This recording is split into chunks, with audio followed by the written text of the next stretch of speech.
6, 5, 4, 3, 2. Shalom, shalom saudaraku. Tanpa terasa kita sudah memasuki minggu terakhir di bulan April.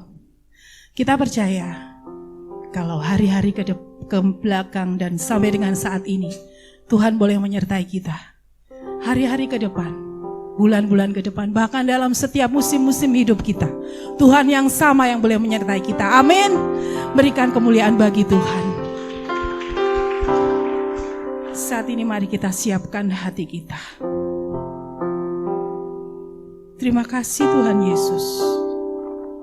Kalau kami boleh ada sampai dengan hari ini, itu semua karena kemurahan dan anugerah-Mu. Biar kami boleh menghargai anugerah-Mu ini Tuhan. Pagi hari ini kami mau mempersembahkan hidup kami. Kami mau menyembah Engkau. Kami mau menyembah Allah yang kudus. Karena kami percaya besar setiap dalam hidup kami Tuhan. Terima kasih Yesus. Terima kasih Allah yang hidup. Terima kasih Roh Kudus. Terima kasih Tuhan. Haleluya. Besar setiamu Tuhan Yesus. Sungguh besar setiamu dari sepanjang hidupku.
percaya Tuhan kita itu sudah bangkit, amin. Dia hidup, dia naik ke surga, dia curahkan kuasa Roh Kudusnya dalam hidup kita, amin.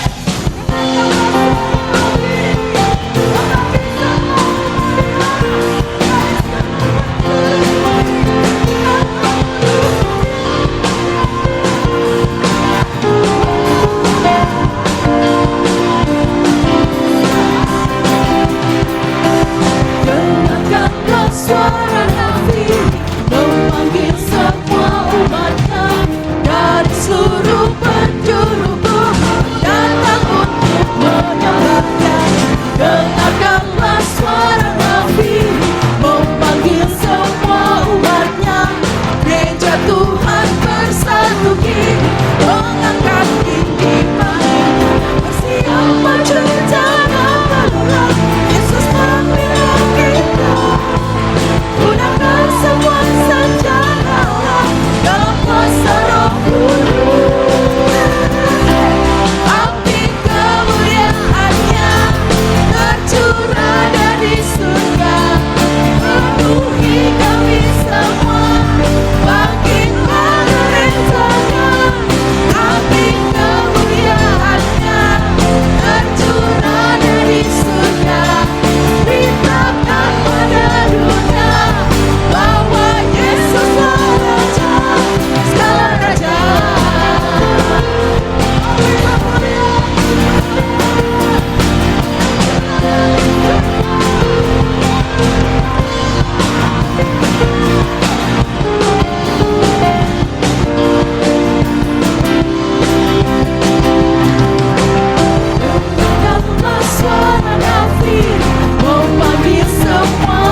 kerinduan kami Tuhan.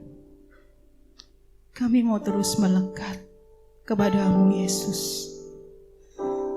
Seperti tanah kering yang merindukan air. Demikianlah jiwaku merindukan Engkau Yesus.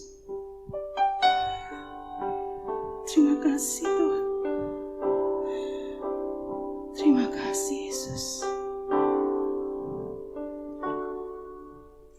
Ya Allah, Engkau kerinduanku, selalu ku cari wajah-Mu Tuhan, seperti tanah yang kering rindukan air. Demikianlah jiwaku rindu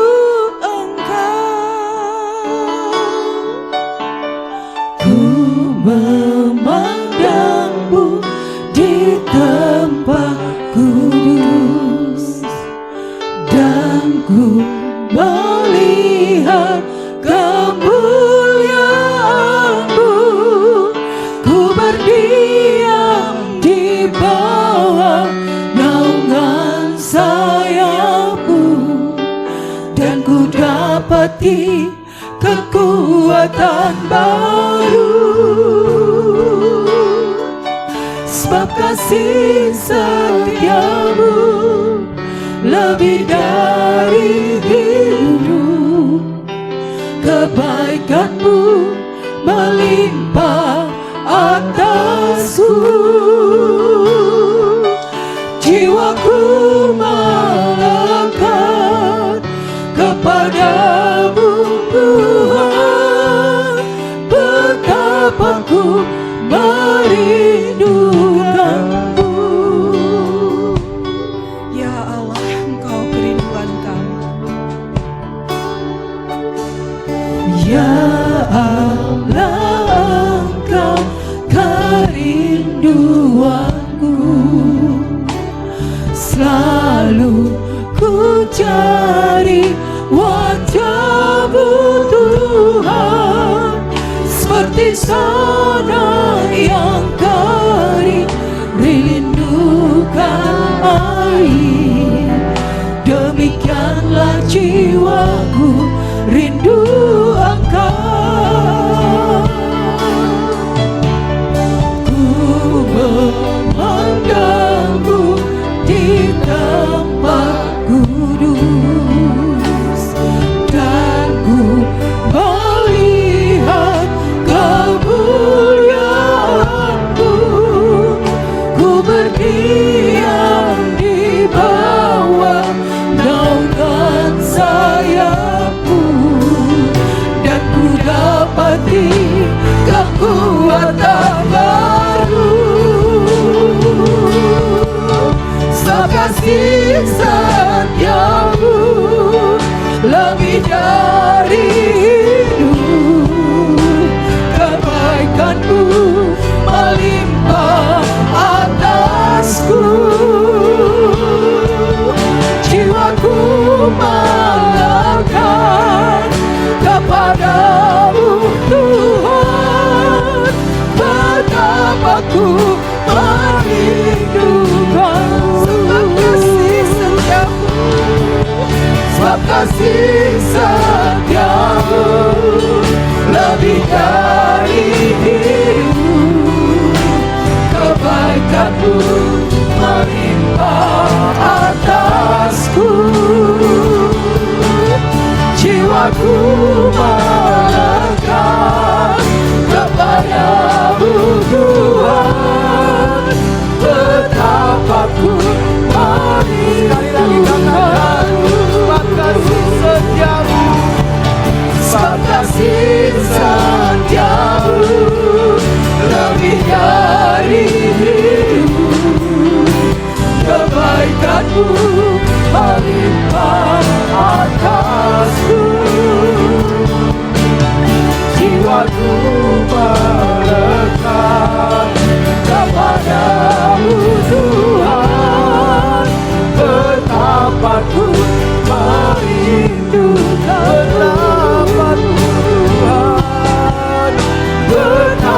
aku merindukan, betapa ku merindukan. Haleluya, haleluya. Bawa kami melekat kepadamu, jiwa kami merindukan Engkau, seperti tanah kering merindukan air. Kau yang mampu memuaskan jiwa kami.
Lebih dari hidup, biar kemurahan-Mu itu memulihkan kami.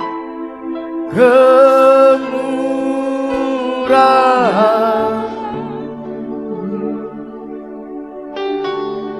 lebih dari hidup. Bawa lidahku, Tuhan.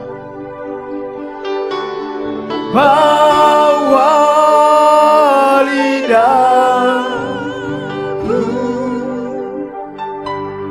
memuji Engkau, kemurahan-Mu lebih dari. Sama-sama katakan, biar kemurahannya yang memulihkan hidup kita. Kemurahan-Mu lebih dari hidup. Kemurahannya itu cukup memulihkan kita. Kemurahan-Mu lebih dari hidup. Bawa lidah, bawa lidahku memuji Engkau, kemurahan-Mu lebih dari. Sekali lagi katakan dengan segenap hati, dengan iman. Kemurahan-Mu Tuhan, kemurahan-Mu lebih dari hidup. Yes, Holy Spirit. Kemurahan-Mu lebih dari hidup. Bawa lidahku,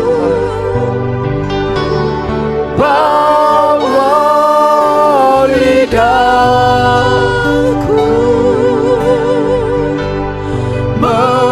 memuji Engkau,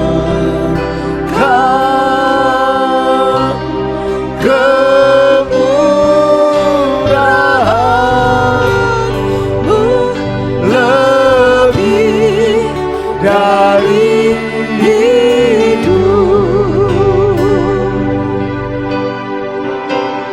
kemurahan-Mu lebih dari hidup. Biar kemurahan-Mu itu yang memulihkan kami pada pagi hari ini. Biar kemurahan-Mu itu yang menyembuhkan kami pada pagi hari ini. Biar kemurahan-Mu itu yang memberikan kami kekuatan yang baru, memberikan hikmat. Sehingga ketika kami pulang dari tempat ini, kami tidak sama dengan kami datang.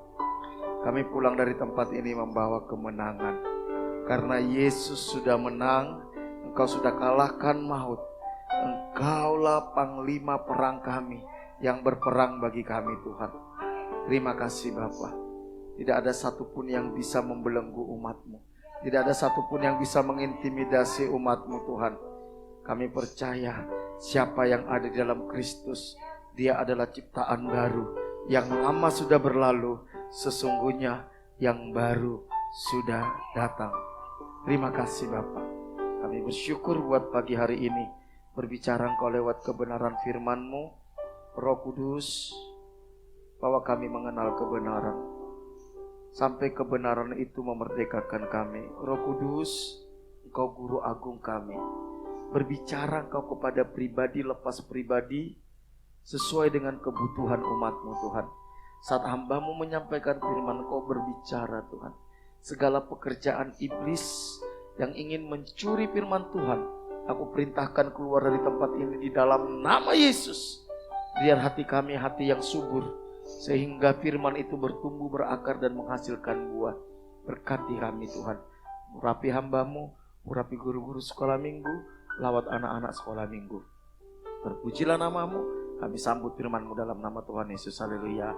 Amin. Silakan duduk Bapak Ibu Saudara yang dikasihi Tuhan. Salam. Salam. Ya, puji nama Tuhan. Tanpa terasa saudara, 4 bulan kita sudah lewati.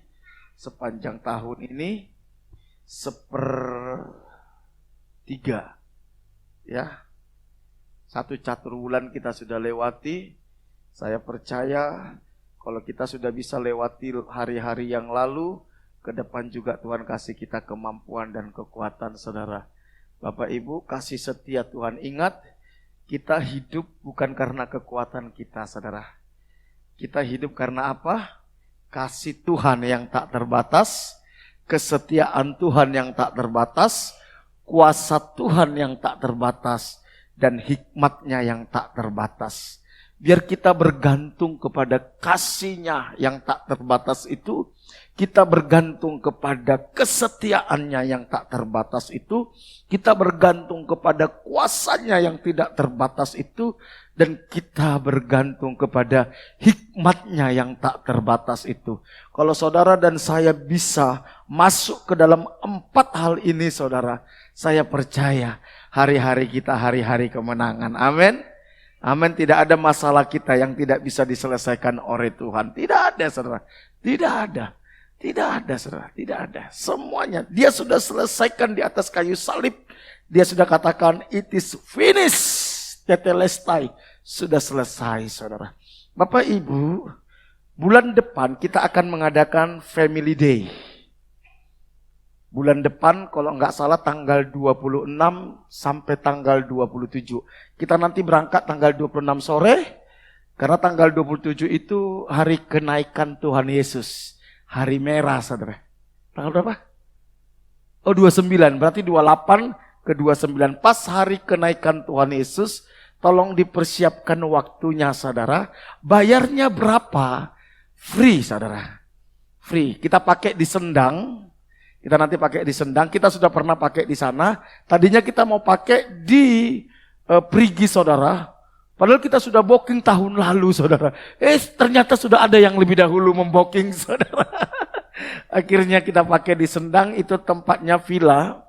Kita sudah pernah di sana, memang sangat sederhana. Nanti tidurnya kita ya kumpul sama-sama, perempuan laki-laki dengan laki-laki tapi pakai kasur saudara. Tapi di situ nikmatnya saudara ya. Jadi mari saudara boleh daftar kepada pemimpin kesan. Kalau saudara belum gabung pemimpin kesan boleh hubungin saya. itu gratis saudara, cuman nanti ya kita bawa inilah, pemimpin kesan nanti siapkan makanan. Jadi kita nanti masak sendiri di sana saudara. Kita masak sendiri, jadi nanti kesan yang akan mempersiapkan masak apa di sana. Makan malam, makan pagi, sama makan siang. Jadi pas lah saudara ya.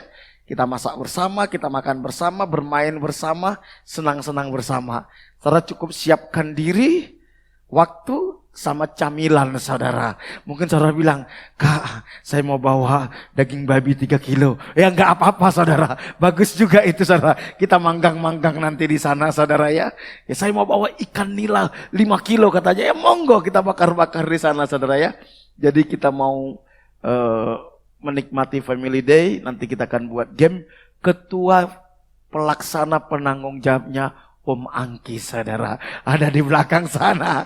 Beliau yang bertanggung jawab saudara ya, yang ngatur nanti semua. Jadi di situ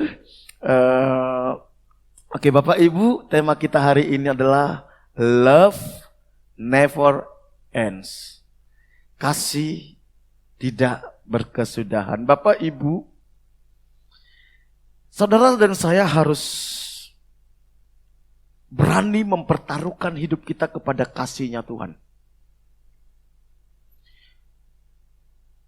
Satu-satunya yang tidak bisa dilakukan Tuhan adalah Dia tidak bisa tidak mengasihi saudara.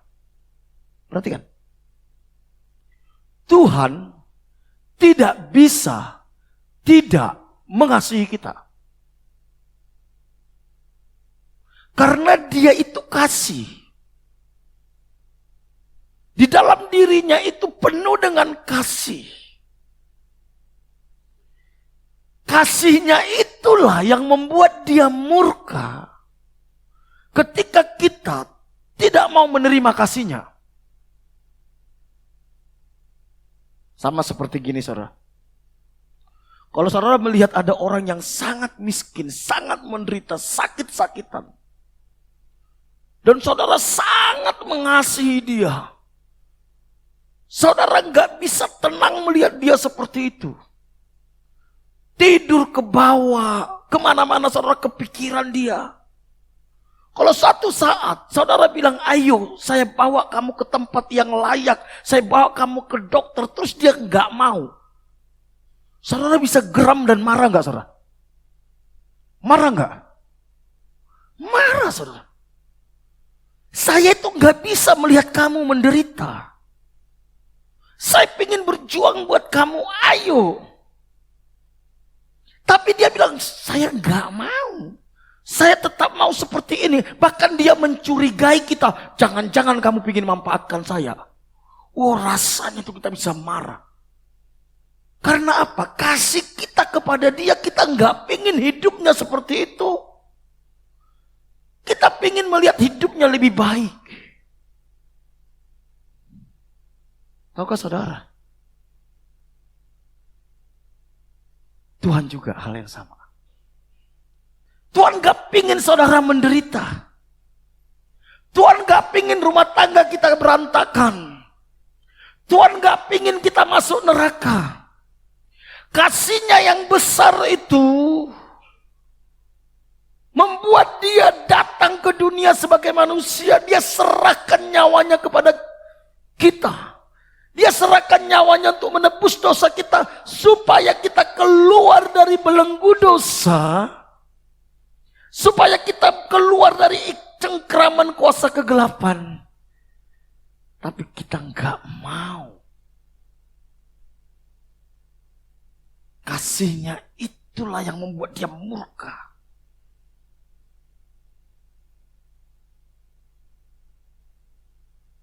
Bapak Ibu, mari.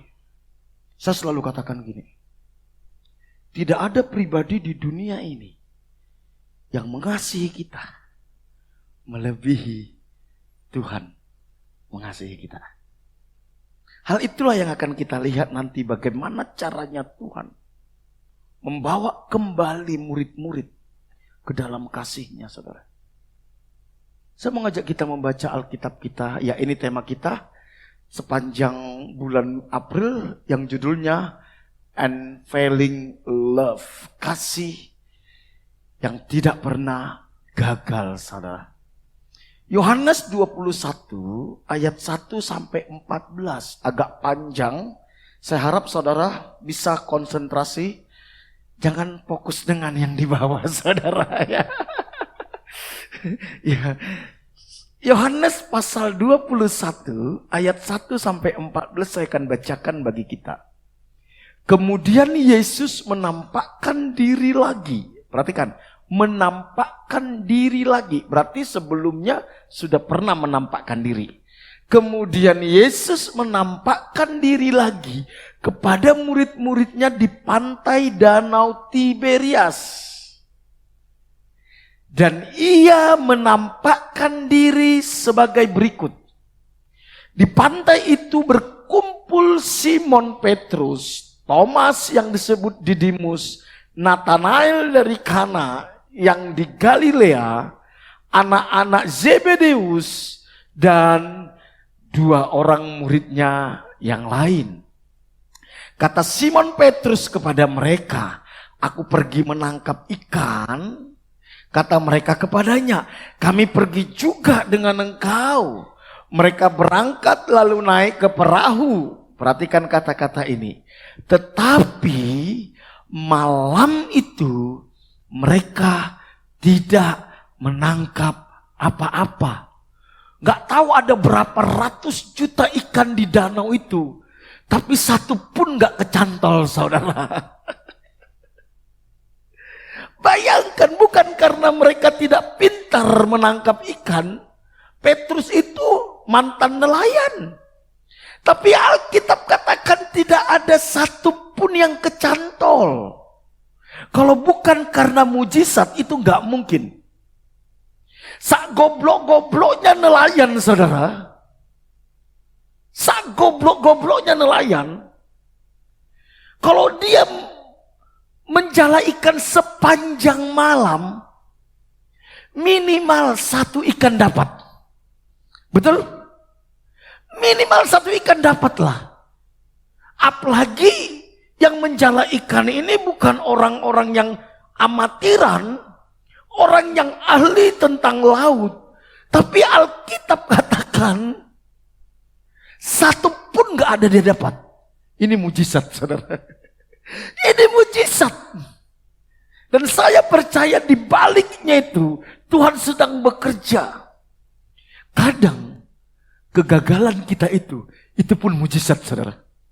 Ibarat orang, saudara, yang terbiasa juara satu, tiba-tiba ujian nilainya 0, saudara. Mujizat enggak, saudara? Mujizat enggak itu? Kalau bukan ada sebuah kekuatan yang menggerakkan dia, yang melakukan itu, enggak mungkin. Betul enggak? Jadi katakan kiri kananmu, mujizat itu bukan cuma keberhasilan, kegagalanmu pun itu mujizat, bilang.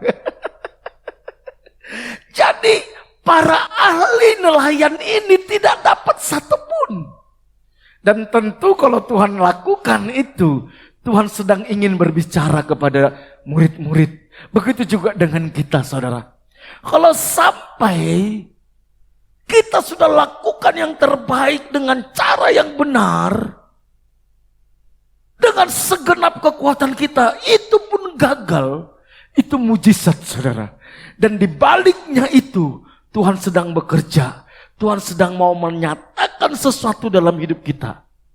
Jadi jangan cepat-cepat marah kalau kita gagal, saudara. Jangan cepat-cepat marah kalau kita tidak mengalami pertolongan atau tidak berhasil. Bisa jadi Tuhan bekerja di balik semuanya itu. Jangan cepat-cepat menyalahkan iblis dan berkata, wah ini pekerjaan kuasa kegelapan. Belum tentu, saudara. Sama seperti murid-murid, 1 malaman menjala ikan, saudara. Tidak 1 pun dapat. Padahal danau itu penuh dengan ikan. Nanti kita lihat bagaimana ternyata di danau itu ada banyak sekali ikan. Sampai mereka nggak sanggup menarik perahunya. Tapi kenapa waktu mereka menjala, mereka tidak dapat? Karena Tuhan dari sorga bilang, hei ikan semua, menghindar kalian dari Petrus. Gak ada yang boleh dekat sama Petrus. Gak ada yang boleh. Gak boleh. Walaupun mereka semalaman menjala. Ketika hari mulai siang, Yesus berdiri di pantai.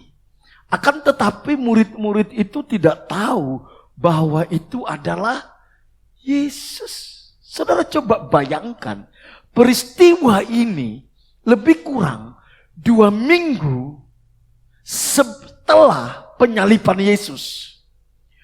2 minggu. Dan sebelumnya mereka sudah pernah ketemu Yesus. Tapi mereka bisa nggak kenal Yesus loh. Alkitab katakan bahwa ini pertemuan mereka dengan Yesus yang ketiga kali. Petrus 3,5 tahun bersama dengan Yesus. Hidup bersama dengan Yesus. Sampai akhirnya Yesus disalibkan.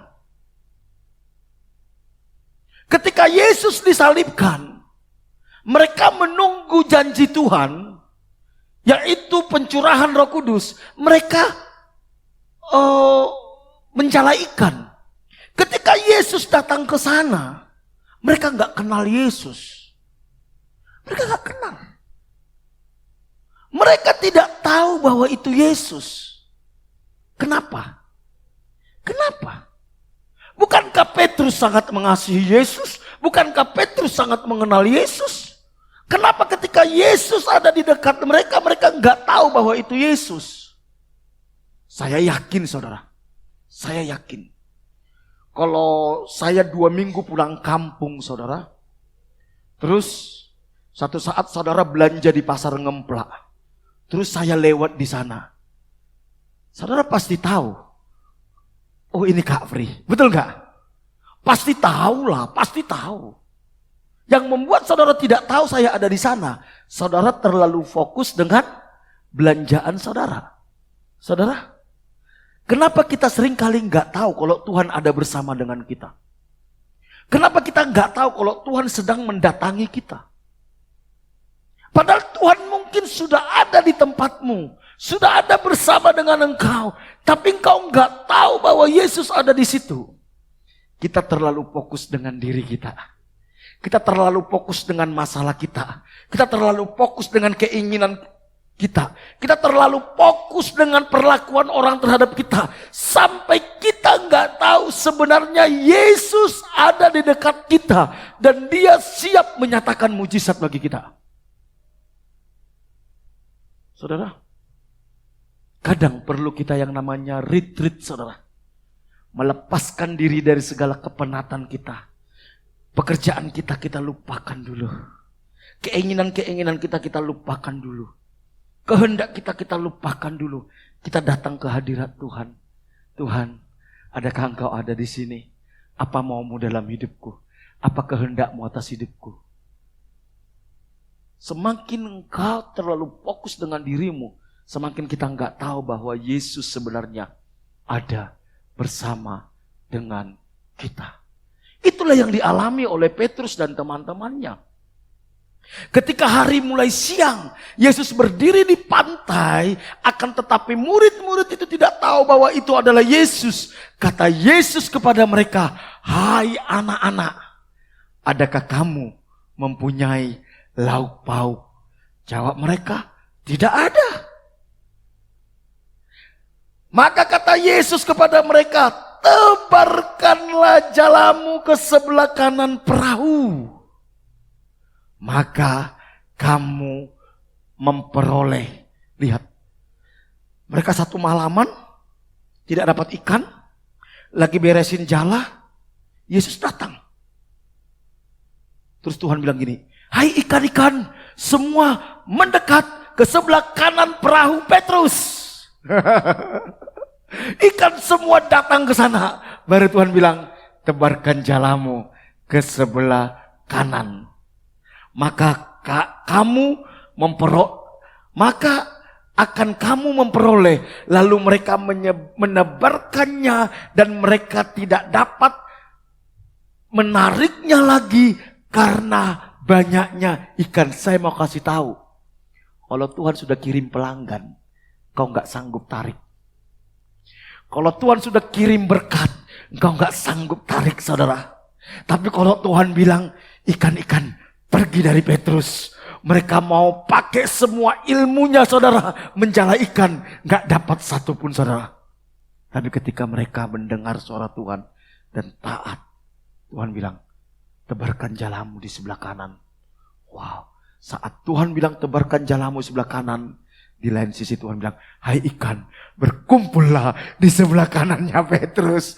Akhirnya ketika dia tebarkan, saudara, Alkitab katakan dia tarik nggak kuat, saudara, sampai mau robek, saudara, sampai mau robek jalannya. Wow, saya kadang berdoa gini, saudara, Tuhan, kalau Tuhan sudah perintahkan jiwa-jiwa yang di luar sana datang ke gereja ini, kita pindah ke bawah, saudara. Gedung ini gak muat, saudara. Amin. Amin. Kalau Tuhan sudah perintahkan pelanggan datang ke tokomu, pesanan datang ke handphonemu, saudara, hati-hati sampai gak bisa tidur, saudara. Gak kuat ngerjainnya, saudara. Gak kuat, saudara. Maka murid yang dikasih Yesus, siapa itu murid yang dikasih Yesus? Yohanes. Yohanes berkata, lihat, memang Yohanes ini cukup dekat kepada Yesus. Dia sangat dekat. Makanya dikatakan dia murid yang paling dikasihi. Dan Yohaneslah satu-satunya murid yang mengikuti Yesus sampai ke penyaliban, saudara. Yang lain meninggalkan Yesus. Hanya Yohanes yang sampai ke penyaliban mengikuti Yesus. Sampai Yesus bilang gini kepada Maria, ibu, ini anakmu.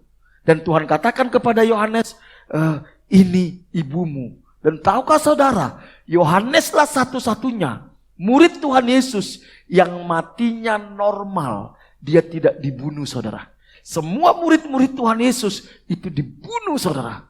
Ada yang disalibkan, ada yang dipenggal kepalanya, ada yang diseret dengan kuda, ada yang ditombak, saudara. Tapi Yohanes matinya itu mati karena tua, dan dia masih sempat memimpin gereja. Yohaneslah yang menulis kitab Wahyu, saudara. Dia Tuhan titipkan apa yang akan terjadi pada akhir zaman karena hatinya sangat mengasihi Tuhan, saudara. Semakin kau mengasihi Tuhan, semakin banyak yang Tuhan percayakan dalam hidupmu. Bukti bahwa dia sangat mengasihi Tuhan. Makanya dikatakan, maka murid yang dikasihi Yesus itu berkata kepada Petrus, ketika dia lihat Yesus di pinggir pantai, saudara, Yohanes langsung bilang, Petrus, Petrus, itu Tuhan. Dia yang pertama mengenal siapa Tuhan, saudara. Itu Tuhan, katanya.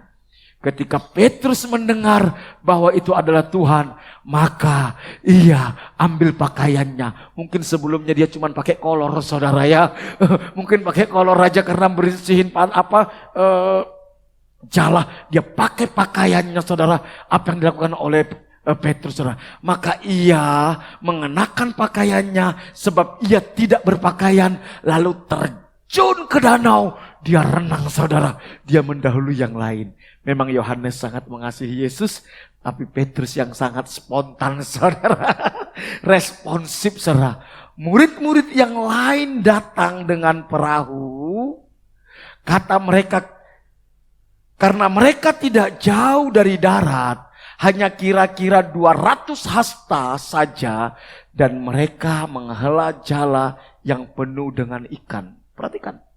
Akhirnya begitu mereka lihat Yesus ada, mereka ke pantai, saudara. Ketika mereka tiba di darat, mereka melihat api, arang, dan di atasnya ikan dan roti. Tuhan Yesus sudah buat roti bakar dan ikan bakar, saudara. Wow, ini luar biasa. Kata Yesus kepada mereka, bawalah beberapa ikan yang baru kamu tangkap. Simon Petrus naik ke perahu, menghela jala itu ke darat, penuh ikan-ikan besar. Lihat, ikan-ikan besar. Kalau Tuhan sudah perintahkan, engkau tidak dapat ikan kecil, saudara. Bukan ikan wader yang kita dapat, saudara. Apa, saudara? Ikan besar. Kalau Tuhan sudah memberkati bisnismu, saudara, bukan kelas 3 yang Tuhan kirim. Kelas apa, saudara? Kelas kakap, saudara. Tapi dimulai dari mana? Ketaatan, saudara. Mendengar suara Tuhan. Alkitab katakan semalaman mereka menjala ikan gak dapat. Begitu Tuhan perintahkan, helaikan jalamu ke sebelah kanan. Itu sebenarnya mustahil karena hari sudah siang. Ketika hari sudah siang, yang namanya ikan pasti tidak ada di pinggir pantai. Semua ikan itu pasti ke dalam. Makanya jarang nelayan itu menjala ikan siang. Mereka malam. Tetapi walaupun itu mustahil, kalau Yesus sudah suruh ikan keluar dari peraduan, datang ke Petrus, dia pasti datang. Dan yang datang bukan ikan keroco, saudara. Ikan-ikan yang besar, saudara. Wow. Simon Petrus naik ke perahu, lalu menghela jala itu ke darat. Penuh ikan-ikan besar. Berapa? 153 ekor. Bayangkan kalau 1 ekor aja 5 kilo. Berapa itu, saudara? Berapa kuintal itu, saudara, ya? Dan sungguh pun banyak itu, jala itu tidak koyak. Kata Yesus kepada mereka, marilah, sarapanlah. Tidak ada di antara murid-murid itu yang berani bertanya kepadanya, siapakah engkau? Halo? Gak ada yang berani. Sebab mereka tahu bahwa itu adalah Tuhan. Yesus maju ke depan mengambil roti dan memberikannya kepada mereka. Demikian juga ikan itu. Itulah ketiga kalinya Yesus menampakkan diri kepada murid-muridnya sesudah ia bangkit dari kematian. Jadi Yesus setelah bangkit dari kematian, dia bukan dalam wujud roh. Halo? Dia bukan dalam wujud hantu. Tapi dia dalam wujud tetap seperti punya daging. Tapi tubuhnya tubuh kemuliaan. Yang tidak dibatasi oleh ruang dan waktu, saudara. Makanya dia katakan kepada Thomas, Thomas, cucukkanlah jarimu ke tanganku bekas paku. Satu-satunya Tuhan yang pernah datang ke dunia, mati disalibkan, bangkit dan hidup kembali dan bisa diraba, cuman Yesus. Itu bukti bahwa dia adalah Tuhan, saudara. Bapak, Ibu, saudara yang dikasih Tuhan. Dieter Uchtdorf mengatakan seperti ini, saudara. Meski kita tidak lengkap, Tuhan mengasihi kita sepenuhnya. Meski kita tidak sempurna, Dia mengasihi kita dengan sempurna. Dia mengasihi kita dengan sempurna. Meski kita mungkin merasa tersesat dan tampak kompas, kasih Tuhan meliputi kita sepenuhnya. Dia mengasihi semua, bahkan mereka yang cacat, ditolak, canggung, sedih, atau hancur. Bapak, Ibu, apapun keberadaan saudara dan saya hari ini, Tuhan mengasihi kita. Tuhan tidak bisa tidak mengasihi kita. Karena itu, hampirilah kasih karunia-Nya setiap pagi. Hanya kasih Tuhan yang sanggup memulihkan kita. Hanya kasih Tuhan yang sanggup memberikan kekuatan kepada kita. Hanya kasih Tuhan yang sanggup menghibur kita. Kalau saudara dan saya mengerti betapa Tuhan mengasihi kita. Ketika kita punya masalah, ketika kita punya pergumulan, ketika kita gagal, bahkan ketika kita mengecewakan Tuhan, harusnya pribadi pertama yang kita cari adalah Tuhan. Bukan yang lain. Bukan yang lain. Dia mengasihi kita apa adanya. Dan dia sudah buktikan itu dengan mati di atas kayu salib. Bapak, Ibu, saya sudah jelaskan tadi di depan. latar belakang dari kisah yang kita baca ini. Setelah kematian dan kebangkitan Yesus, murid-muridnya mengalami masa-masa sulit. Mereka dikejar-kejar, mereka ketakutan. Sama tokoh-tokoh agama, sama tentara Romawi. Mereka tidak berpengharapan. Sehingga Petrus dan teman-temannya kembali memancing untuk menangkap ikan. Karena mereka harus hidup. Atau mereka menjadikan itu hiburan, bisa jadi. Bukan berarti mereka meninggalkan Tuhan. Tidak. Saya dulu berpikir bahwa Petrus meninggalkan Tuhan. Tidak.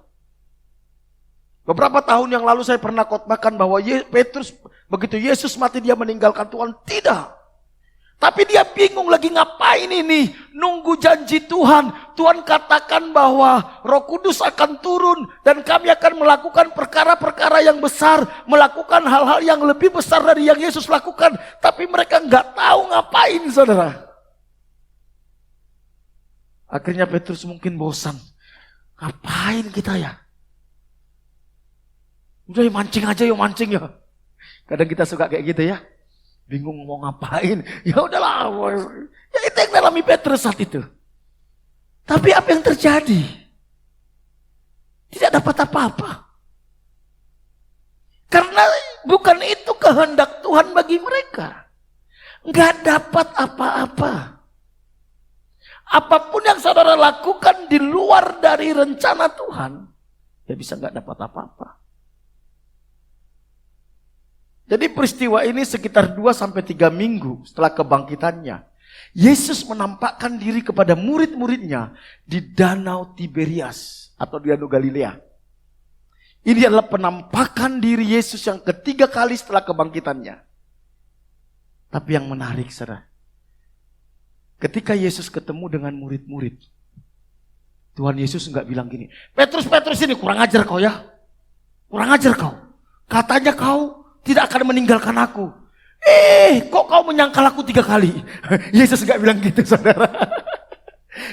Yesus gak bilang gitu. Petrus gagal. Tapi apa yang Tuhan lakukan?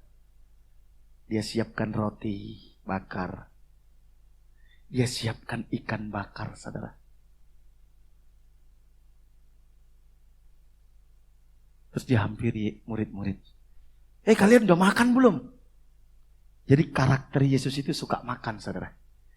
Jadi kalau saya suka ngajak jemaat makan, ya karena Tuhan juga suka makan, saudara. Amin. Yang ditanya sudah makan belum? Jadi kalau saudara pingin nginjilin orang, saudara, pingin ngelayanin orang, jangan langsung bilang, hei kamu udah terima Yesus belum? Kalau nggak masuk neraka loh. Jangan. Tanya dulu, udah makan belum? Waduh, saya sudah 2 hari nggak makan. Ayo makan, ayo makan. Baru injili, saudara. Itu caranya Yesus. Itu caranya Yesus. Bapak Ibu. Jadi ada 3 kali penampakan Tuhan Yesus. Menarik, saudara, kalau kita analisa ini. Penampakan pertama, itu ketika hari pertama Yesus bangkit. Itu di satu Roma, mereka kumpul. Jadi ketika Yesus disalibkan, murid-murid kan ketakutan nih. Mereka kumpul di satu tempat, di satu rumah. Kumpul mereka, gak tahu mau ngapain. Tiba-tiba Maria dan Marta ke kubur Yesus. Mereka lihat, loh, kok kuburnya kosong? Malaikat bilang bahwa Yesus sudah bangkit. Dia akan mendahului kamu ke Galilea. Terus mereka pulang ke rumah. Begitu juga ada 2 murid, saudara, yang mau ke Emmaus. Ketemu dengan Yesus di sana 2 murid itu. Habis itu hilang. Kumpullah murid-murid ini, yang lengkap ini, kecuali Yudas sama Thomas, di satu rumah. Saat mereka sedang ketakutan, muncullah Yesus di sana. Itu pertemuan yang pertama. Yang kedua, itu 8 hari sesudah Yesus bangkit. Jadi di hari pertama kebangkitannya, Yesus menyatakan diri. Di hari kedua, ke hari ke-8, Yesus menyatakan diri. Di rumah yang sama juga. Dalam kondisi ketakutan.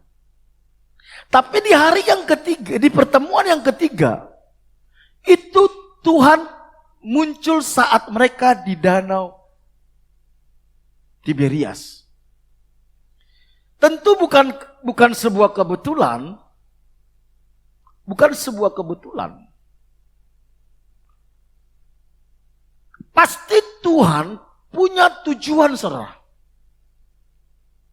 Penampakan Yesus yang pertama dan yang kedua itu di wilayah Yudea, selatan dari Yerusalem.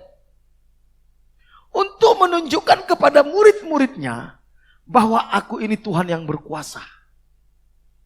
Itu tujuannya. Aku berkuasa, maut saya sudah kalahkan. Jangan takut lagi. Kuasa maut sudah kukalahkan, aku sudah bangkit. Itu pesan Tuhan untuk pertemuan pertama dan kedua. Karena itu Petrus mulai berani. Oh ya gak usah takut lagi kita. Ayo mancing kita, katanya saudara. Mulai mereka berani keluar. Tapi di pertemuan ketiga, itu di Galilea, di utara. Apa tujuannya? Untuk mengungkapkan kepada murid-muridnya bahwa aku mengasihi kau. Aku mengasihi kau. Kuasanya yang tak terbatas. Kasihnya yang tak terbatas. Itulah yang menjadi dasar murid-murid. Nanti kalau saudara lihat nanti di perjalanan selanjutnya di kisah para rasul. Bagaimana murid-murid mengalami penganiayaan. Bagaimana mereka mengalami kesulitan. Dikejar-kejar, mau dibunuh. Bahkan banyak yang dibunuh. Di situ kita melihat kesetiaan Tuhan yang tak terbatas. Dan hikmat Tuhan yang tak terbatas. Jadi 4 karakter Tuhan ini. Yang kalau kita lihat, yang selalu ditonjolkan di Alkitab, saudara. Apa tadi? Kuasanya yang tak terbatas. Yang kedua, kasihnya yang tak terbatas. Yang ketiga apa? Kesetiaannya yang tak terbatas. Yang keempat apa? Hikmatnya yang tak terbatas. Apapun masalahmu, pegang baik-baik, saya percaya. Kasih Tuhan cukup untuk menyelesaikan masalahku. Kesetiaan Tuhan itu cukup untuk menyelesaikan masalahku. Kuasa Tuhan cukup untuk menyelesaikan masalahku. Hikmat Tuhan cukup untuk menyelesaikan masalahku. Amin. Amin. Saudara. Jadi di dalam pertemuan yang ketiga ini Tuhan ingin menunjukkan kepada murid-muridnya bahwa Tuhan adalah pribadi yang mengasihi. Mengasihi kita. Apa wujud dari kasih Tuhan? Ada 3 hal. Ada 3 wujud dari kasih Tuhan yang bisa kita pelajari dari pertemuan Yesus dengan murid-muridnya di danau ini, saudara. Yang pertama, kasihnya yang menerima orang-orang yang telah gagal. Murid-murid adalah orang-orang yang gagal. Petrus orang yang gagal. Petrus gagal memenuhi komitmennya. Saat Yesus akan disalibkan. Sebelum Yesus masuk ke Getsemani, Tuhan kasih tahu bagaimana dia akan menderita. Dia akan diserahkan kepada tua-tua agama, kepada tokoh-tokoh agama Yahudi. Dan dia akan ditangkap, disalibkan, dibunuh.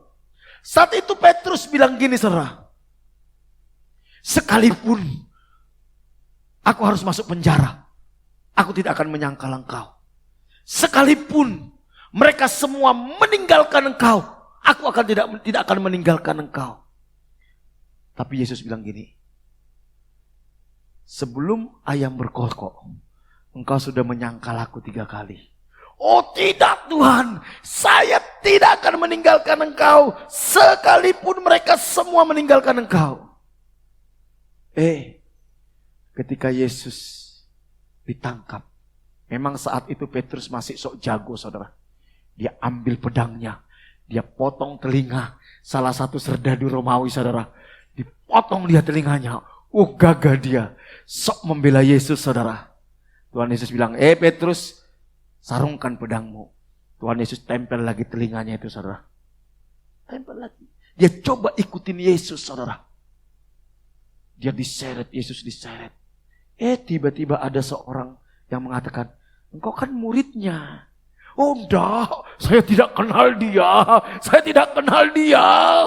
Yang kedua ada ibu-ibu bilang, loh kayaknya dari bahasamu kau ini muridnya. Oh enggak, saya tidak kenal siapa dia, kata Petrus. Ketiga kali ada juga yang mengatakan, aku yakin kau ini muridnya. Aku bersumpah, aku tidak pernah mengenal dia. Baru ayam berkokok.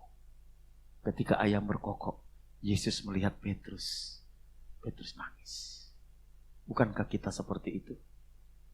Sering kita bilang, Tuhan, aku mau mengasihi engkau. Apapun yang terjadi, aku mau ikut engkau. Aku mau melayani engkau. Aku mau setia Tuhan. Moro-moro setia. Tawaran dikit aja. Udah gak ikut Tuhan. Bukankah kita orang-orang yang gagal? Tuhan, aku berjanji saya tidak akan lakukan dosa itu lagi. Gak sampai 30 jam kita sudah lakukan dosa itu lagi. Bukankah kita orang-orang yang gagal mengasihi Tuhan? Halo? Ketika saya renungkan ini, saya bilang, Tuhan, akulah Petrus itu. Aku sering berkata, Tuhan, aku mau mengikut engkau sungguh-sungguh. Aku mau menjaga kekudusan sungguh-sungguh. Aku mau menjaga hatiku sungguh-sungguh. Gak lama kemudian aku jatuh, saudara. Tapi saya mau kasih tahu, untuk orang seperti itu, Tuhan menyatakan kasih-Nya. Mungkin kau sering mengecewakan Tuhan. Engkau sering mengkhianati Tuhan. Engkau sering menyangkal Tuhan. Ada satu berita baik. Dengan penuh kasih, dia datang kepada ibumu dan berkata, adakah makanan di rumahmu? Dia tetap peduli kita, saudara. Petrus dan murid-murid, orang yang gagal dalam mengasihi Tuhan. Bukan cuma gagal mengasihi Tuhan. Ini janjinya Petrus yang dia gak bisa genapi, saudara. Saudara bisa baca nanti dalam Matius 26 ayat 31 dan 35. Maka berkatalah Yesus kepada mereka, malam ini kamu semua akan tergoncang imannya karena aku. Sebab ada tertulis, aku akan membunuh gembala dan kawanan domba itu akan tercerai-berai. Ayat 35. Kata Petrus kepadanya, sekalipun aku harus mati bersama dengan engkau, aku takkan menyangkal engkau. Semua murid yang lain pun berkata demikian juga. Tapi faktanya, Petrus menyangkal Yesus. Apakah Tuhan membuang Petrus? Apakah Yesus ngamuk kepada Petrus dan berkata, Petrus sini kau, kurang ajar kau. Kurang ajar kau. Mulutmu bilang kau akan ikut aku.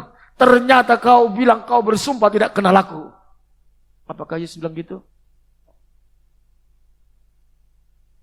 Datanglah kepada kasih Tuhan. Izinkan kasih-Nya memulihkan engkau. Sedalam apapun engkau jatuh, kasih-Nya cukup untuk memulihkan kita. Petrus gagal mengasihi Tuhan. Dampaknya, ya dia gagal dalam pekerjaan. Gagal dalam pekerjaan. Seringkali saudara, ketika gagal kita mengasihi Tuhan, kita pun gagal dalam pekerjaan. Kata Simon Petrus kepada mereka, aku pergi menangkap ikan. Kata mereka kepadanya, kami pergi juga dengan engkau. Mereka berangkat lalu naik ke perahu, tetapi malam itu mereka tidak menangkap apa-apa. Petrus bukan cuma gagal mengasihi Tuhan, gagal dalam pekerjaan. Tapi apakah Tuhan membuang Petrus? Tidak. Apakah Tuhan menolak Petrus? Tidak. Kasihnya itu membuat Tuhan tetap mencari Petrus. Bukan Petrus yang mencari Tuhan Yesus, tetapi Yesuslah yang mencari Petrus. Sudah berapa lama? Mungkin beberapa orang dari antara kita sudah terhilang jauh. Tapi Yesus itu dengan sabar mengajak kita. Sampai saudara dan saya ada di tempat ini. Bukankah itu kasihnya Tuhan dalam hidup kita? Berjalanlah dalam kasih Tuhan itu, saudara. Percayailah dia sepenuhnya. Percayailah dia. Wujud pertama dari kasih Tuhan adalah kasihnya menerima orang-orang yang telah gagal.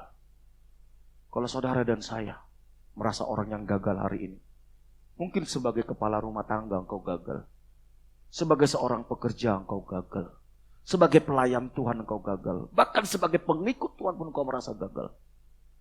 Hari ini ada berita baik bagi engkau.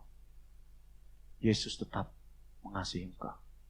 Responilah kasihnya itu. Kalau saudara baca nanti perikop selanjutnya, saat itu Tuhan Yesus berurusan dengan Petrus, saudara. Tuhan ingin Petrus tidak mau gagal lagi. Tuhan katakan gini, Simon, anak Yohanes, apakah engkau mengasihi engkau lebih dari yang lain? Dia bilang, engkau tahu Tuhan bahwa aku mengasihi engkau. Gembalakanlah domba-dombaku, kata Yesus. Kedua kali Tuhan tanya lagi, Simon, apakah engkau mengasihi aku melebihi yang lain? Petrus bilang, engkau tahu Tuhan bahwa aku mengasihi engkau. Gembalakanlah domba-dombaku.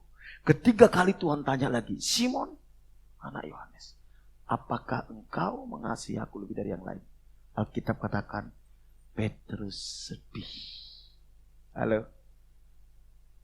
Ternyata dia sadar dia gak mengasihi Tuhan. Berapa banyak kita? Begitu latahnya kita bilang sama Tuhan, Tuhan, aku mengasihi engkau. Aku mengasihi engkau Yesus dengan segenap hatiku. Ku renungkan firman-Mu siang dan malam, tapi aku gak mau melakukannya.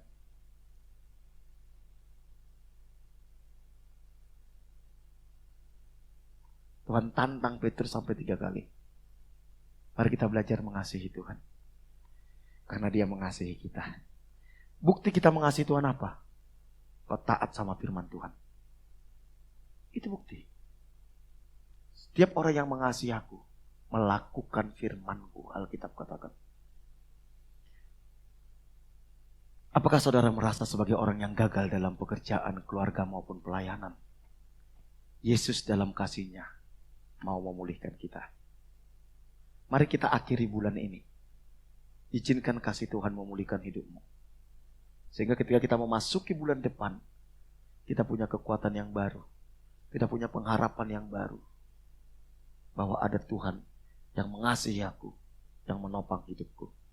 Yang kedua, kasih-Nya menolong orang-orang yang sudah gagal. Dia bukan cuma sekedar menerima. Dia bukan cuma sekedar mengampuni, tapi menolong. Menolong. Di dalam Yohanes pasal 21 ayat 4 sampai 6 dan ayat 11 dikatakan, kata Yesus kepada mereka, hai anak-anak, adakah kamu mempunyai lauk pauk? Jawab mereka, tidak ada. Maka kata Yesus kepada mereka, tebarkanlah jalamu di sebelah kanan perahu, maka akan kamu peroleh. Lalu mereka menebarkannya dan mereka tidak dapat menariknya lagi karena banyaknya ikan. Simon Petrus naik ke perahu, menghelai jala itu ke darat, penuh ikan-ikan besar 153 ekor banyaknya, dan sungguh pun sebanyak itu jala itu tidak koyak. Saudara, mungkin kau gagal. Ketika kau gagal mengasihi Tuhan, engkau pun gagal di dalam kehidupan sehari-hari. Yesus datang memulihkan kita. Bukan cuma menerima kita. Bukan cuma mengampuni kita. Tapi Tuhan mau menolong engkau. Tuhan ingin kita menjadi orang yang berhasil. Bagaimana caranya? Belajarlah mendengar apa maunya Tuhan. Tuhan katakan gini, tebarkan jalamu di sebelah kanan. Petrus bisa aja bilang gini, saudara. Kami sudah semalaman menjala, mana mungkin ada ikan.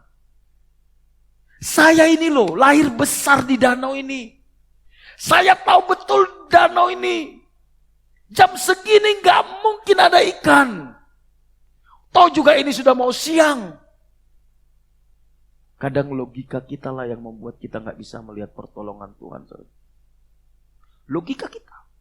Petrus bisa punya alasan seperti itu. Apalagi Alkitab katakan dia gak tahu kalau itu Yesus. Berarti yang ada dalam pikirannya Petrus saat itu cuma sekedar nelayan yang lain atau rabi Yahudi yang lain. Dia belum tahu kalau itu Yesus. Dari sini kita bisa melihat bahwa Petrus ini orang yang sangat rendah hati, saudara. Petrus orang yang rendah hati, dia mau dengar-dengaran nasihat. Kadang saudara, Tuhan itu berbicara kepada kita lewat orang-orang di sekitar kita. Mau gak kita dengar-dengaran? Tuhan Yesus katakan, tebarkan di sebelah kanan. Itu pinggir danau. Sudah siang. Mustahil ada ikan. Tetapi Petrus, dia tetap lakukan, saudara. Dan Alkitab katakan, penuh ikan-ikan besar. Mujizat itu selalu dimulai dari ketaatan. Kegagalan itu seringkali dimulai dari sok tahu. Katakan kiri kananmu, jangan sok tahu bro. Walaupun mungkin engkau tahu banyak, bilang. Seringkali kita sok tahu, saudara. Sehingga kita gak mau mendengar nasihat, gak mau dengarkan firman Tuhan. Itu yang membuat kita gagal. Petrus orangnya rendah hati. Dia mau mendengar. Kalau saya mungkin Petrus saat itu. Mungkin. Makanya saya tidak jadi Petrus. Saya tidak akan lakukan itu. Karena mereka semalaman sudah capek, lapar. Ngapain jebarin jala lagi, pekerjaan yang sia-sia. Tapi Petrus enggak, dia lapar loh. Yesus tahu mereka lapar, makanya yang Yesus tanya apa? Lauk pauk, adakah makanan? Yesus tahu mereka lapar. Coba saudara sudah capek, kerja satu malaman, gak dapat apa-apa, lapar, disuruh lagi melakukan apa yang saudara habis lakukan. Mau gak saudara? Belum tentu mau. Mbak Sepa sudah buka salon dari pagi sampai jam 12 malam. Gak ada satupun pelanggan. Udah mau tutup, mau bersih-bersih. Tiba-tiba Kak Fri bilang, Mbak Sepa gak usah tutup dulu. Waduh, kira-kira mau gak saudara? Kak, lihat mataku ini udah bengkak, ngantuk tahu bilang. Tapi begitu, oke Kak, saya tetap buka. Antri langsung pelanggan saudara. Saudara, kita perlu punya kerendahan hati, saudara. Yesus mau menolong saudara. Yesus mau menolong, kasihnya itu mau menolong kita. Tapi seringkali sok tahu kita lah yang membuat kita gak mengalami pertolongan Tuhan. Saya sering, saudara, sering sekali nasihati jemaat, ayo lakukan ini. Aduh Kak, banyak kali alasannya. Pakai masuk akal semua alasannya, saudara. Ya udah, gitu saya. Masuk akal. Yang ketiga, yang terakhir. Kalau terakhir senang sekali. Kasihnya membaharui kehidupan orang-orang yang telah gagal serah. Lihat kondisi murid-murid saat itu apa saudara? Lemas, capek, lapar. Halo? Tuhan tahu kebutuhan mereka. Saat mereka sudah capek, lapar, ngantuk, lemas, Yesus jadi koki sementara. Jadi koki. Waduh hati, aduh Tuhan, kasihnya luar biasa saudara. Setelah dia selesai masak saudara, adakah lauk pauk? Gak ada, kami gak dapat apa-apa. Ini ayo makan yuk. Makan yuk. Aku udah siapkan roti bakar yang paling enak. Ala surga. Resepnya ini resep surga saudara. Ikan bakar ini bukan ikan bakar Manado saudara. Lewat ikan bakar Manado saudara. Yesus sendiri yang menyediakan saudara. Kamu kasih tahu. Tuhan tahu kebutuhanmu. Tuhan bukan hanya peduli masalah rohanimu. Dia peduli masalah perutmu. Katakan kiri kanan, bro, Tuhan tahu kapasitas perutmu dan dia peduli. Dia tahu kebutuhanmu. Dia bukan cuma memikirkan bagaimana kita cinta Tuhan, bagaimana kita pelayanan. Dia tahu kebutuhan kita. Asal saudara mau datang kepada dia. Asal sama saudara mau datang kepada dia. Dan saudara izinkan dia memperbaharui hidup kita. Yohanes 21 ayat 12 sampai 14 dikatakan, kata Yesus kepada mereka, marilah. Perhatikan. Marilah. Bisa enggak mereka bilang, enggak mau? Bisa enggak? Bisa saudara, bisa. Bisa. Apalagi Yohanes bilang, itu Yesus. Itu guru. Waduh, saya sudah menyangkal dia. Jangan-jangan saya dijita. Bisa enggak ya Petrus berpikir kayak gitu saudara? Bisa enggak Petrus takut ketemu Yesus? Bisa. Tapi ketika Yesus bilang, marilah. Sarapanlah. Tidak ada di antara murid-murid yang berani bertanya kepadanya, siapakah engkau? Mungkin mereka bilang, nanti kalau saya tanya, nanti Tuhan bilang, ayo. Kemarin katanya kau tidak menyangkal aku. Ayo, kenapa menyangkal? Mungkin dia takut di situ, saudara. Sebab mereka tahu bahwa itu Tuhan. Yesus maju ke depan, mengambil roti dan memberikannya kepada mereka. Demikian juga ikan. Wow. Ingat, Yesus sendiri yang mengasihi mereka makan. Saudara. Dan kasihnya itu yang akan memulihkan kita. Kasihnya itu yang akan menyediakan kebutuhan kita. Mungkin saudara selama ini merasa, Tuhan benar enggak Tuhan mengasihi saya? Kenapa saya kekurangan? Kenapa saya kekurangan? Bukan Tuhan tidak sediakan. Tapi ketika Tuhan bilang, marilah. Engkau bilang, sek Tuhan. Ketika Tuhan bilang, mari datang sama aku. Bentar Tuhan. Itulah yang seringkali membuat kita gak bisa melihat bagaimana Tuhan memelihara hidup kita. Mari Bapak Ibu Saudara yang dikasihi Tuhan. Love never ends. Kasih Tuhan terhadap hidup kita itu tidak pernah berakhir. Tidak berkesudahan. Datang kepada kasih-Nya. Apapun keberadaanmu. Percaya kepada Dia melebihi kepada siapapun. Andalkan Dia melebihi siapapun. Mari kita bangkit berdiri.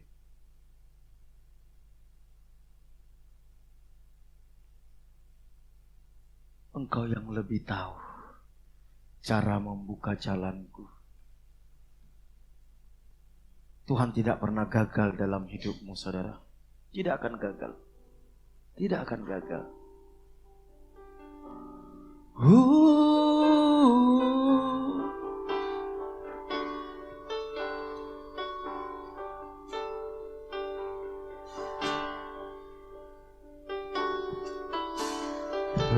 Engkau yang lebih tahu, ya Tuhan,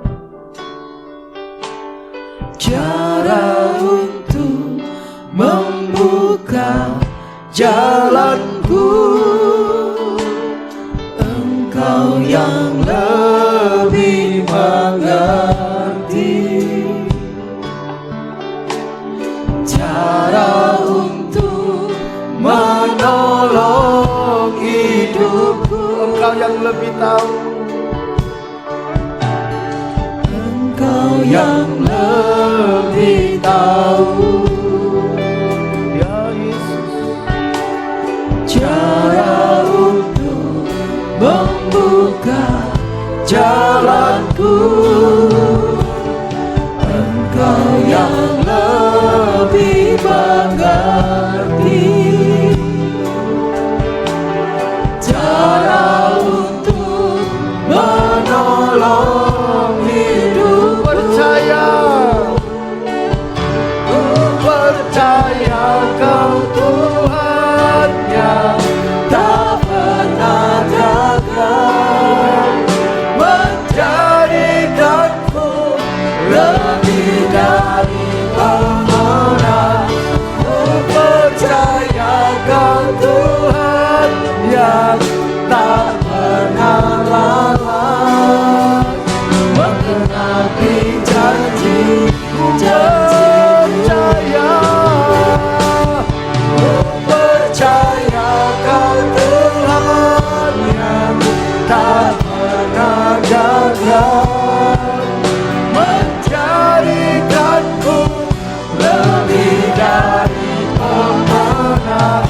Ku percaya Kau Tuhan yang tak pernah lalai, menggenapi janji-janji-Mu. Menggenapi janji-janji-Mu. Menggenapi janji-Mu Tuhan. Menggenapi janji-janji-Mu.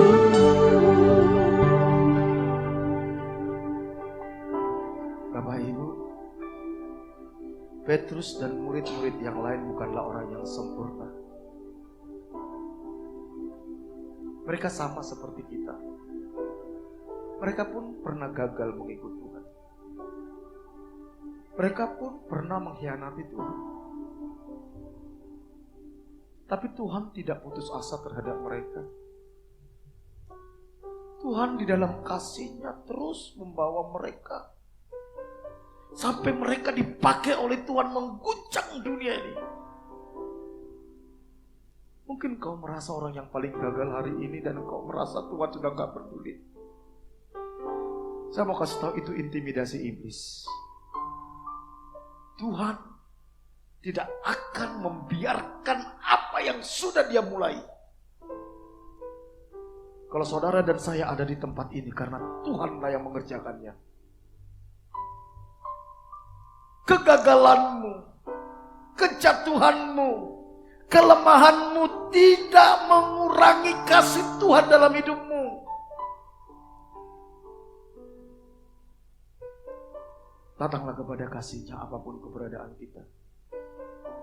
Dia bukan cuma menerima kita, tapi Dia juga akan menolong kita. Dia akan membuat mujizat.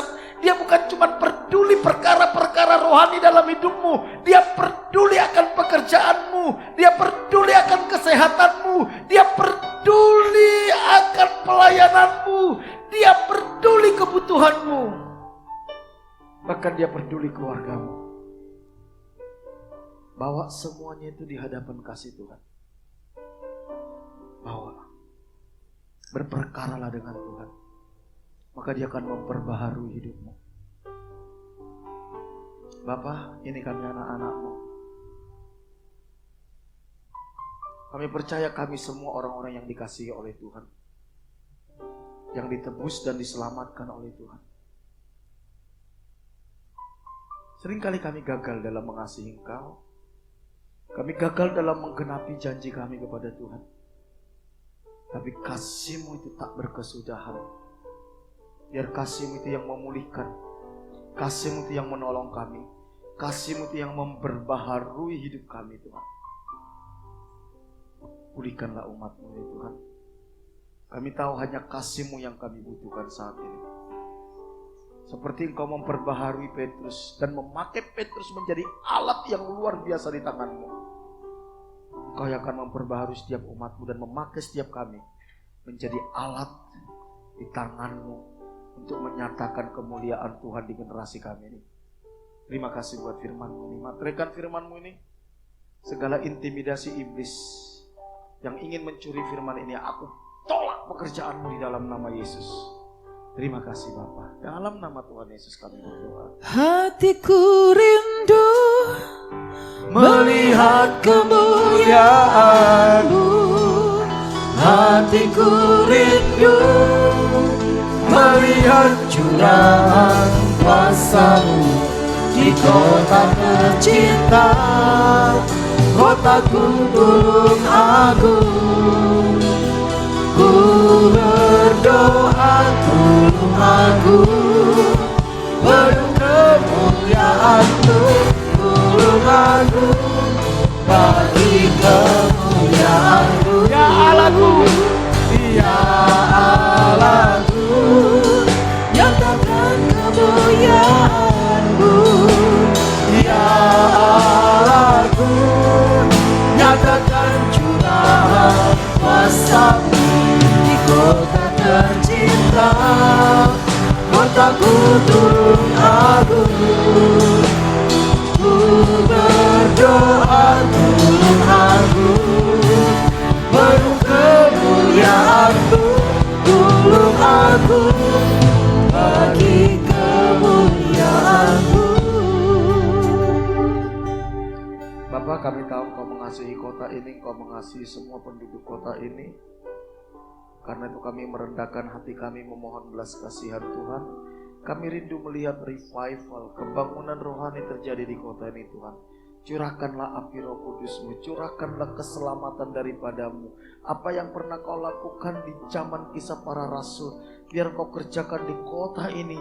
Ada banyak tuayan itu datang kepada Tuhan. Jamah penduduk kota ini, jelikan mata rohani mereka, pertemukan kami dengan orang-orang yang siap dilayani di kota ini. Berkati kota ini, berkati pemerintahan kota ini, bupati, wakil bupati, semua pegawai negeri sipil, eksekutif, yudikatif, legislatif. Tuhan, firman-Mu katakan mereka hamba-hamba-Mu yang Kau percayakan mengelola kota ini. Kami berdoa bagi mereka, berkati mereka dengan hikmat, berkati mereka dengan bijaksana, berkati mereka dengan takut akan Tuhan. Tuntun mereka dalam membuat setiap keputusan dan kebijakan. Berkati anak-anak Tuhan yang ada di sana Tuhan, menjadi berkat Tuhan bagi kota ini, menyatakan kemuliaan-Mu. Segala rancangan orang jahat atas kota ini digagalkan dalam nama Yesus. Berkati ekonomi kota ini, semua usaha di kota ini yang tidak bertentangan dengan firman-Mu Tuhan, buat berhasil. Berkati anak-anak Tuhan, para pengusaha, para karyawan, para pegawai yang ada di kota ini. Tuhan memberkati Tuhan.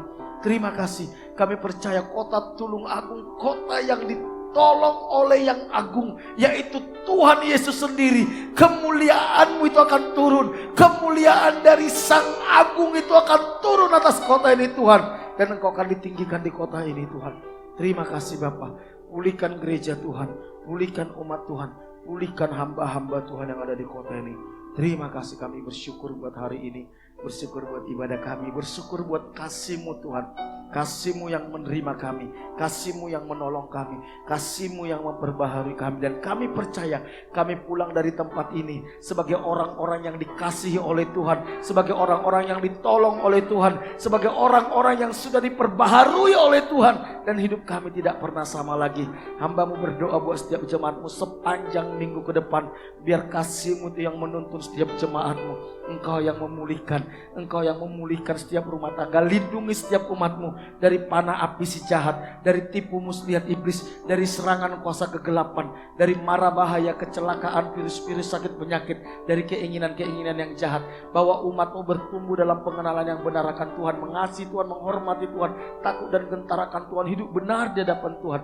Jangan biarkan umat-Mu menyimpang dari jalan-jalan-Mu. Roh Kudus tuntun hidup dalam kebenaran demi kebenaran-Mu. Berkati setiap rumah tangga, hubungan suami istri, orang tua dengan anak, sesama saudara. Kasih dan kebenaran-Mu itu memerintah dalam setiap rumah tangga. Pulihkan kesehatan umat-Mu yang sakit, Tuhan sembuhkan. Berkati usaha pekerjaan mereka. Apapun yang mereka kerjakan sepanjang minggu ke depan, Tuhan buat berhasil, Tuhan buat terobosan, Tuhan buat mujizat. Bukakan tingkap-tingkap langit, curahkan berkat-Mu, halaukan belalang pelahap. Berikan hikmat, ide, kreativitas kepada umat-Mu. Pertemukan dengan orang-orang yang tepat, Tuhan. Ide-ide Kau bukakan bagi mereka.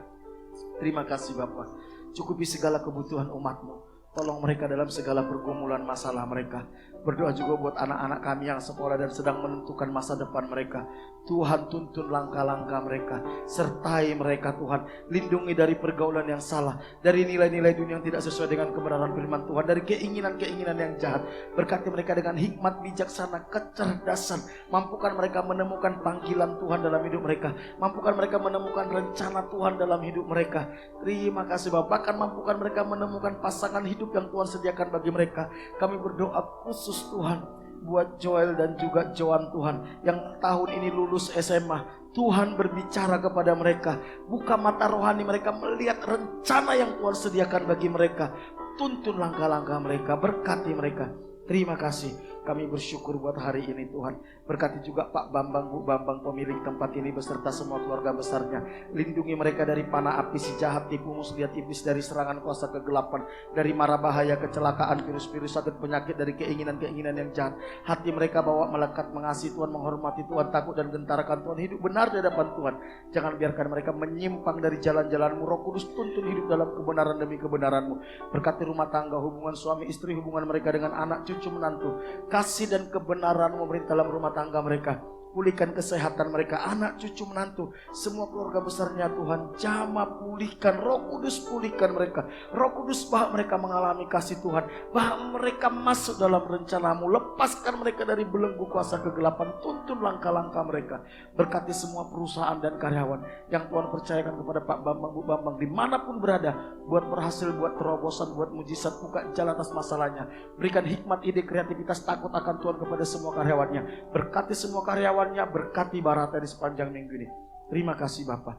Kami bersyukur buat ibadah kami. Kami percaya Tuhan ada di tengah-tengah kami dan siap memberkati setiap kami. Mari jemaat dikasih Tuhan, kita angkat tangan kita, jemaat yang dikasih Tuhan.